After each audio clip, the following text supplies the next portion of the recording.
तो दोस्तों राजस्थान बहुत पहले से ही राजा महाराजाओं का गढ़ रहा है। और राजा महाराजाओं के अलावा भूत प्रेत पिशाचनी इन सब का भी गढ़ रहा है, क्योंकि राजस्थान में किस टाइम पर इतनी मौतें हुआ करती थी कि वहाँ की जो आत्माएं हैं वो अब भी वहाँ की ज़मीनों को छोड़कर नहीं जा पाई, और अब भी कुछ आत्माएं वहाँ पर जो है हैं। और वहाँ के लोग भी यही बताते हैं कि वो आत्माएं हमको रात में दिखती हैं, ये होता है हमारे साथ, वे होता है। तो उनमें से ही एक आज हम आपको स्टोरी सुनाने वाले हैं राजस्थान के एक अर्बन लेजेंड की। उस अर्बन लेजेंड का नाम है काकड़ी। राजस्थान में उसे काकड़ी भी कहते हैं। तो हुआ क्या, 2007 की बात है। राजस्थान में एक परिवार रहा करता था, उसके दादा परदादा सभी राजस्थान में उसी गांव में रहा करते थे। उस गांव का नाम तो मैं आपको नहीं बता सकता, लेकिन कुछ लोग जानते होंगे जो वीडियो देख रहे हैं कि वो गांव कहाँ पर पड़ता है राजस्थान में। तो हुआ क्या, एक परिवार था। उस परिवार में माता पिता और एक उनका लड़का और दादा दादी रहा करते थे। लड़के का नाम था वैभव, और माता का नाम था दीपानी, और पिता का नाम था रमेश। तो उसके पिता रमेश खेती का काम करते थे, और खेती का काम करते थे। और खेतों में फसल जो है बहुत बड़ी बड़ी हो चुकी थी। अब खेतों में पानी लगाने का टाइम चल रहा था। तो दिन में उन्होंने पानी लगाया, लेकिन कुछ खेत रह गए जिनका पानी नहीं लग पाया, तो रात में ही खेतों में पानी लगाने के लिए चले गए। रात के कम से कम 10-11 बज रहे थे। उस टाइम वो अपने खेतों में पानी लगा रहे थे। दूर दूर तक कोई भी बिजली नहीं थी। वो अपना इंजन स्टार्ट करते हैं और खेतों में पानी लगाना चालू हो जाते हैं। और उनके पास एक टॉर्च थी। उन्होंने अपने जो कोठड़ा है वहाँ पर आग जलाई हुई थी। तो हुआ क्या, थोड़ी देर बाद उसको एक आवाज़ आती है पीछे से। उसका नाम कोई पुकार रहा है, जैसे रमेश रमेश ऐसे। तो रमेश एकदम से पीछे मुड़कर देखता है और अपनी टॉर्च चारों तरफ घुमाता है, लेकिन दूर दूर तक भी वहाँ पर कोई नहीं था। रमेश ने सोचा कि शायद ये मेरा वहम होगा। वो अलग अलग चीज़ें सोच रहा था, क्योंकि अकेला आदमी ऐसी चीज़ें सोचने लगता है। थोड़ी देर बाद फिर दोबारा उसको आवाज़ आई। अब उसके जैसे ही उसको आवाज़ आई, उसके रोंगटे खड़े हो जाते हैं, और वो पानी बंद करने के लिए अपने इंजन की तरफ भागता है। और जैसे वो इंजन के पास पहुंचने वाला होता है, तो वहाँ पर उसको एक लेडीज़ खड़ी दिखती है जो कि बूढ़ी है, और उसकी उम्र कम से कम 70-75 साल की है। अब वो समझ जाता है कि ये कौन है। ये वही काकड़ी है जो अब मुझको मारने आई है। काकड़ी की एक और बात बहुत मशहूर है कि अगर वो किसी को दिख गई तो उसका मरना तय है। उससे मरने का एक ही इलाज है कि गांव छोड़कर या फिर उस इलाके को छोड़कर वहां से निकल जाओ। काकड़ी तुम्हारा पीछा छोड़ देगी। कभी जिंदगी में भी वहां पर वापस मत आना। अगर तुम वापस आए तो वो दोबारा तुम्हारा पीछा करने लग जाएगी और मार कर ही तुम्हारा दम लेगी। तो वो औरत उसको दिखी। अब वो वहाँ से भागना चालू हुए। तो रमेश वहाँ से भागना चालू हुए, अपना इंजन बंद करे बगैर। और जैसे ही वो वहाँ से भाग रहे थे, उनको रास्ता भी इस टाइम नहीं था, कोई अंदाज़ा नहीं था। टॉर्च उसके हाथ में से छूट चुकी थी। वो जहाँ पर उसको दिख रहा था, जितना भी उसको दिख रहा था, वहाँ पर वो भाग रहे थे। जैसे ही वो भागते भागते आगे की तरफ पहुँचे, आगे की तरफ बहुत बड़े बड़े पेड़ थे। उन्होंने सोचा कि अब तो वो मेरा पीछा नहीं करेगी, लेकिन पीछे से हंसने की बहुत तेज हंसने की आवाज़ आती है। रमेश फिर दोबारा खड़े होकर भागना चालू कर देते हैं। भागते कम से कम 5-10 मिनट हो गए थे। रमेश अब पूरी तरह थक चुके थे। उसके बाद जो है वो थक कर एक जगह बैठ गए, और वहाँ पर जो है उन्होंने देखा कि दूर दूर तक कोई भी नहीं है। अब शायद उस काकड़ी ने मेरा पीछा छोड़ दिया, लेकिन वो नहीं जानते थे कि काकड़ी इतनी आसानी से पीछा नहीं छोड़ती। काकड़ी ने दोबारा उसकी तरफ आवाज़ लगाई, और उसके बाद जो है रमेश को हार्ट अटैक आया और वो वहीं पर गुजर गए। उसके बाद जो है रमेश के घर वाले जब सुबह उसको खेत पर देखने आए, लेकिन खेत पर कोई भी नहीं था। और उन्होंने खेत में गीले पैरों से भागने के निशान देखे, गिरते मरते जो आदमी भाग रहा था। और उन निशानों के पीछे करते करते वो रमेश के पास पहुँचे। उन्होंने देखा कि रमेश एक जगह धरती पर पड़ा हुआ है। उन्होंने रमेश को खूब जगाने की कोशिश की, उसको अस्पताल भी ले गए, लेकिन डॉक्टर ने उसे मृत घोषित कर दिया। उसके बाद जो है गांव में अजीब तरह का माहौल था। आए दिन किसी न किसी की मौत होती रहती थी। गांव वाले इस समस्या से बचना चाहते थे, लेकिन वो गांव वाले इस समस्या से बचने के लिए कोई भी उपाय नहीं कर पा रहे थे, कोई भी उनको रास्ता नहीं दिख रहा था। तो गांव में एक पंडित जी आए हुए थे, जो कि गांव की परिक्रमा दे रहे थे, क्योंकि गांव में एक बहुत प्रसिद्ध मंदिर था और उसकी परिक्रमा जो देता है, समझते हैं कि उसकी सारी मनोकामनाएं पूरी हो जाती हैं। तो मंदिर की जो है गांव की परिक्रमा देने के लिए एक पंडित जी आए हुए थे। गांव वालों ने उनसे मदद ली। तो रात के टाइम जो है पंडित जी ने बोला कि हमको गांव की सीमा में, जहां से वो काकड़ी गांव में प्रवेश करती है, हमको वहां पर हवन करना होगा।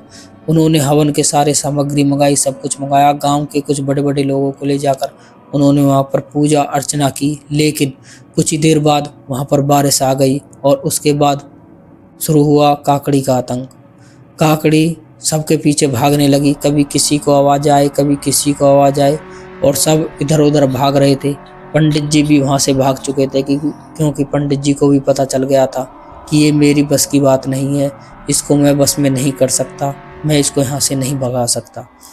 उसके बाद जो है गांव में फिर दोबारा वही माहौल बनने लगा और गांव वाले अब बहुत ज़्यादा डरने लगे। 7 बजे के बाद किसी को भी गांव से निकलना अलाउड नहीं था। बूढ़े, बच्चे, आदमी, कोई भी औरत हो, वो घर से बाहर नहीं निकलते थे। दिन में ही अपना काम करते थे। साथ मिलकर कम से कम 2 या 3 लोग, दिन में भी अकेले नहीं निकलते थे, 2 या 3 साथ चलते थे, तभी गांव से अकेले निकलते थे। उसके बाद जो है गांव में बहुत ही बुरा माहौल था। और गांव वालों ने दिन में पंचायत भी की, दूर दूर से, और पंडित जियों को, पुजारियों को बुलाया, लेकिन उनका कुछ भी नहीं हुआ। उनके साथ जो होता रहा वो सारे गांव वाले अब भी गवाह हैं। वो बताते हैं कि गांव में इतना बुरा माहौल था उस टाइम कि डेली 1-2 लोगों की डेली जान जाती थी, और हम हाथ पे हाथ धरकर बैठे थे और हमको बचाने वाला कोई भी नहीं था। उसके बाद हुआ क्या कि एक कामाख्या देवी से एक पुजारी आए हुए थे। उनको बुलाया गया था, आए क्या था, उनको बुलाया गया था। कोई आदमी था जो कलकत्ता में काम करता था उसी गांव का, और उस गांव के एक आदमी ने उनको बताया कि मैं एक ऐसे गुरुजी को जानता हूं कि जो हमारी इस समस्या का समाधान कर सकता है, और कोई भी इस समस्या का समाधान नहीं कर सकता उन गुरुजियों के अलावा। तो गांव वाले सब राजी हुए उस गुरुजी को बुलाने के लिए। 2-3 लोग वहां से गए।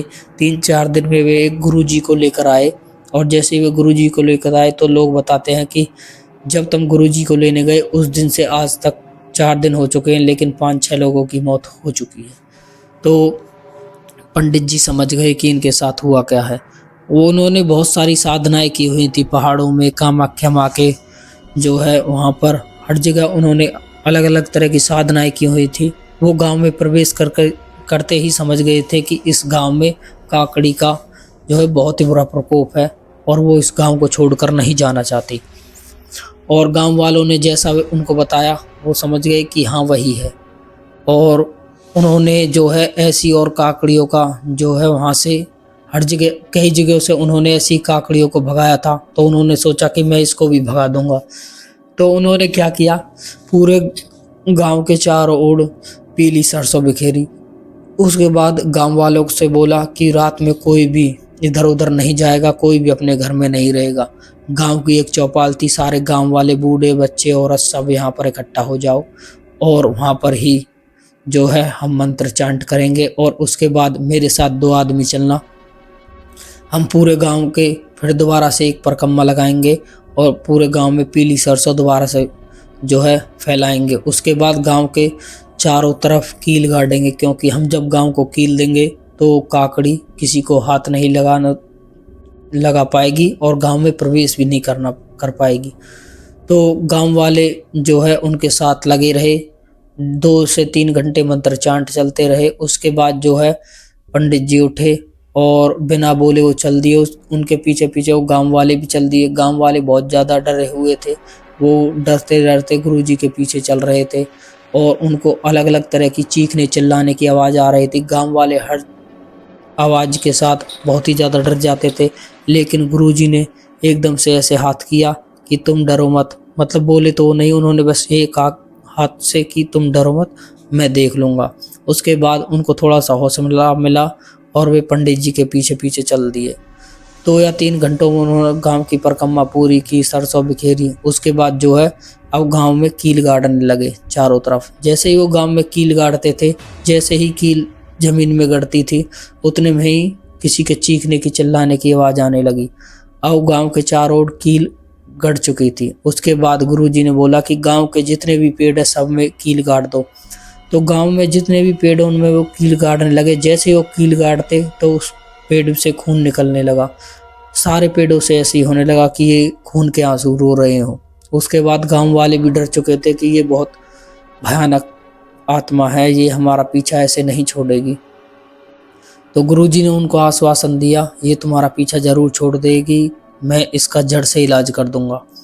उसके बाद जो है अब सारा काम निबट गया।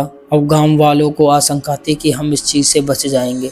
उसके बाद 2 या 3 दिन गुजरे तो गांव में कुछ भी नहीं हुआ। गांव का माहौल खूब शांत हो गया। इतने वो पंडित जी वहीं थे कि गांव में मैं इस माहौल को स्थिर कर कर जाऊंगा।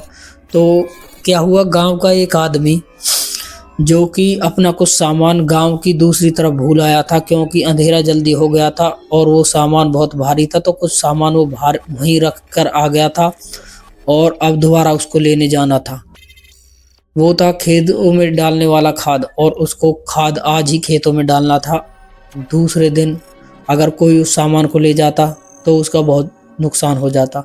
तो वो अपने घर वालों को बोलकर बिना किसी को बताए, घर वालों को बस खाली उसने बताया, गांव वालों को किसी को नहीं बताया, ना ही गुरुजी को बताया।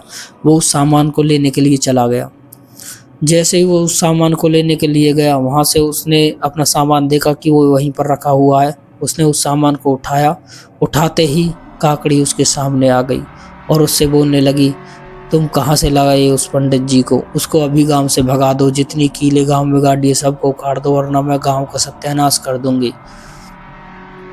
उसके बाद जो है वो आदमी वहाँ से अपना कट्टा डालकर और भागा भागा पंडित जी के पास आया। पंडित जी को सारी बात बता दी।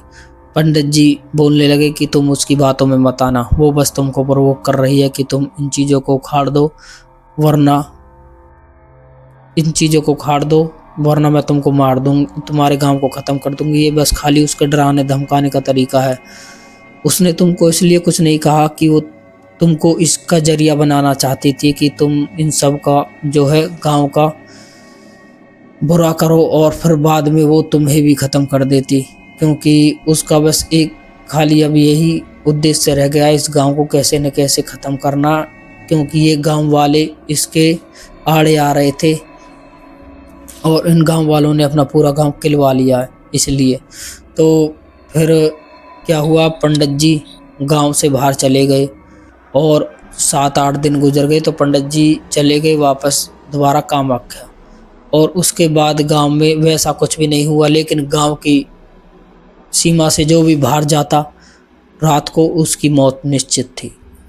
धीरे धीरे करके गांव डेवलप होने लगे, सब कुछ बनने लगा, नाली, सड़कें, रोड वोड जो भी कुछ था, बिल्डिंगें वगैरह बनने लगी। जैसे ही लोगों की बसावट चालू होने लगी, बिजली 24 घंटे मिलने लगी। उसी के कारण आज लोग बताते हैं कि वहाँ पर ऐसा अब तक तो कुछ भी नहीं है, लेकिन कुछ लोग ये भी कहते हैं कि वो काकड़ी आज भी वहाँ पर है और उस गांव का इंतज़ार कर रही है कब वो गांव वहाँ से कील वगैरह हटाए और मैं उस गांव को ख़त्म करूं, और उस गांव में वो पुराने पुराने पेड़ आज भी है। तो दोस्तों ये थी आज की स्टोरी। अगर ये स्टोरी आपको अच्छी लगे तो हमारे चैनल को लाइक करें, शेयर करें, सब्सक्राइब करें। हम मिलते हैं आपको ऐसी अच्छी और नई वीडियो में।